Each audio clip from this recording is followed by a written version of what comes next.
कलाधारावतारकं सदा विमुक्तिसाधकं कलाधरावतंसकं विलासि लोकरक्षकम्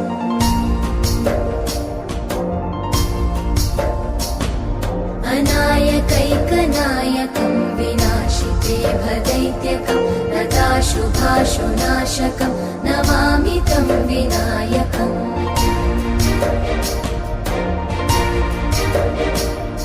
न ते तरातिभीकरं नवोदितार्कभास्वरं न मत्सुरादिनिर्झरं न ताधिकापदुद्धरम्